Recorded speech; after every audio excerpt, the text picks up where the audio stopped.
Hello အားလုံးမင်္ဂလာပါ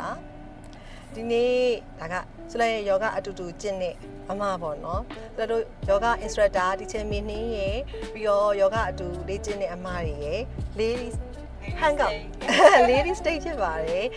အဓိကဘာလဲဆိုတော့ဒီနေ့မုတ်သားစားမယ် coffee တောင်းမယ်နောက်တစ်ခုကယောဂအတူလေ့ကျင့်နေအမတွေထဲမှာတယောက်က artist တယောက်ပါတယ်အဲ့တော့သူ့ရဲ့ပကြီးလေးတွေဆိုတော့သွားပြီးတော့ပကြီးလေးလာခံစားပါတော့နော် Let's go အားလုံးပဲလိုက်ခဲ့ကြပါအောင်ရှင်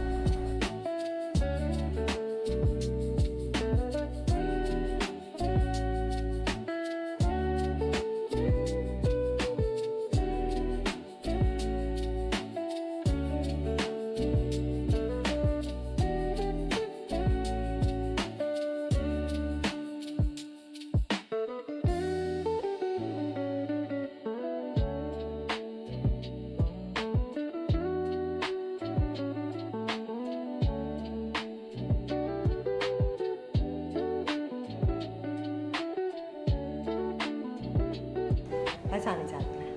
နည်းနည်းဟုတ်သူကအကောင်လုံးနဲ့မိတ်ဆက်ပေးရအောင်မယ်ဒါကသူလက်တို့ရဲ့ yoga instructor teacher မင်းင်းမှာဒါကလက်အတူတူလေ့ကျင့်ပြီးတော့အတူတူအိမ်ပြန်တဲ့အမမသိတာဖြစ်ပါတယ်ဒါကအတူတူလေ့ကျင့်တဲ့မှာပဲပြီးတော့ဒီနေ့အဓိကလာတာကအမဇက်လိုက်ပေါ့နော်ဒီနေ့ဆရာတို့ဟိုလေ့ကျင့်တဲ့အပြင် yoga လည်းအတူတူလေ့ကျင့်နေပြီးတော့အမက artist ပကြီးဆွဲတယ်ဒါကအမရဲ့ main career တော့မဟုတ်ဘူးအနာသာ career အနာသာဟောပေါ့နော် hobbies လို့ပြောရမလား hobby လို့လည်း hobby လို့ပြောလို့ရတယ် second job second job တယ်အဲ့တော့ဒီ white cottage မှာကအမဆွဲထားတဲ့ပကြီးကားလေးတွေကိုဒီမှာကချိတ်ထားတယ်အဲ့ဒါလေးကိုလည်းဟိုတငယ်ချင်းတွေကိုခေါ်ပြရင်းနဲ့မဟုတ်တယ်လဲစားရင်းနဲ့လာလိုက်ကြတယ်အဲ့တော့ပကြီးကားတွေကခံစားတဲ့ခါမှာတော့အဲ့လိုစိတ်တည်ငြိမ်နေပျော်ရွှင်မှုလေးတခုရတချို့ကပကြီးကားကိုစိုးရတာလည်းကြိုက်တယ်လေးလာရတာလည်းကြိုက်တဲ့သူတွေအများကြီးရှိရနော်အဲ့တော့ဆိုတော့ဆိုတော့အနေနဲ့ဆိုလို့ရှိရင်တော့ပကြီးကားကိုချစ်တယ်ဒါပေမဲ့ကောလာလုံးဖူးရတဲ့မှာတော့မပါဘူးဆိုတော့မှာပကြီးကားတစ်ချက်ပဲရှိရအဲ့အမလက်ဆောင်ပေးတာအဲ့တော့ဒီနေ့အမရဲ့တခြားသောပကြီးကားတွေကိုဆိုတော့ညီမတွေအတူလာပြီးတော့လေ့လာရင်းနဲ့အပေါ်မှာခဏနေကြာသားကြည့်နေပေါ့နော်ခုလောဆယ်တော့မဟုတ်တယ်ဆမ်းမှာဖြစ်ပါတယ်အမကိုဆက်စုရအမဘယ်ချိန်နဲ့ပကြီးကားတွေဆွဲတယ်ဒီပါအမကပကြီးကားတွေဘယ်လောက်ရှိလဲနော်ပြတိချက်က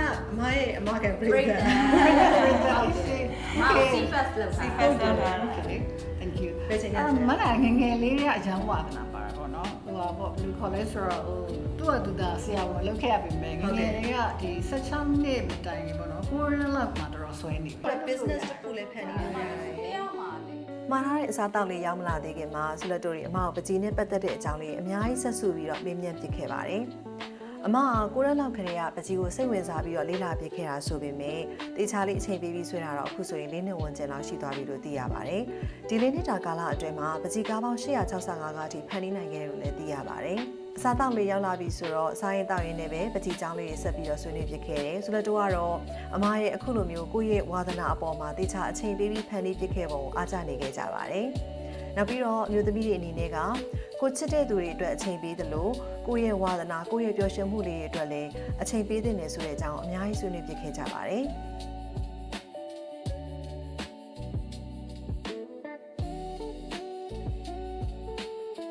စားတော့တွေစားပြီးပြီဆိုတော့အခုပကြီးကားလေးကိုကြည့်ရှုခန်းစားလိုက်ပါအောင်မယ်White Cottage မှာ artist မနိုင်ဦးသားရဲ့ original ရေးဆေးပကြီးက35ကောင်ဝန်းကျင်လောက်ကိုတေချာလေးခင်းချင်းပြီးတော့ပြသထားပါတယ်။ဆိုတော့ကပကြီးနဲ့ပတ်သက်ရင်အများကြီးနားမလည်ပေမဲ့ landscape ပုံလေးတွေတော့ပို့ပြီးတော့သဘောကျနှစ်သက်ပါတယ်ရှင်။ဆိုတော့တို့တွေအမဖန်တီးထားတဲ့ပကြီးကားလှလှလေးတွေကိုတေချာလေးအချိန်ပေးပြီးတော့လေ့လာကြည့်ရှုဖြစ်ခဲ့ပါတယ်။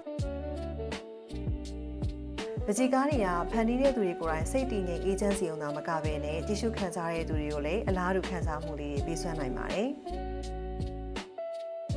ပကြီးကားလေးတွေကိုကော်လလုံးရတာကြိုက်တဲ့သူတွေပဲဖြစ်ဖြစ်ဒါမှမဟုတ်ကိုချစ်ခင်ရတဲ့သူတွေကိုလက်ဆောင်ပြန်ပေးခြင်းတဲ့သူတွေအတွက်ပဲဖြစ်ဖြစ်နိုဝင်ဘာလကုန်အထိတစ်ဆောင်တိုင်း promotion လေးရှိတယ်ဆိုပြီးတော့လည်းသိခဲ့ရပါတယ်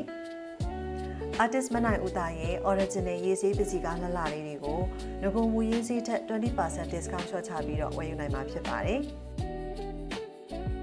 သူလက်ကဒီနေ့မှာကိုချစ်ခင်ရတဲ့အမတွေနဲ့အစားအသောက်ကောင်းလေးတွေစားရင်အမတ်တရကောင်းလေးတွေဖန်တီးရင်ပကြီးကားလှလှလေးကြည့်ရှုခံစားရင်းနဲ့ပျော်စရာအချိန်လေးကိုပိုင်ဆိုင်နိုင်ခဲ့ပါတယ်။ ချစ်ရတဲ့အမျိုးသမီးလေးတွေလည်းတစ်ခါတလေမှာမိတိုင်းလေးတွေဖန်တီးရင်းနဲ့ပျော်ရွှင်မှုတွေရှာဖွေဖို့အားလုံးဝေမျှပေးလိုက်ပါတယ်ရှင်နောက်တစ် vlog လေးမှာအားလုံးနဲ့ပြန်ဆုံတွေ့ပါမယ်နော်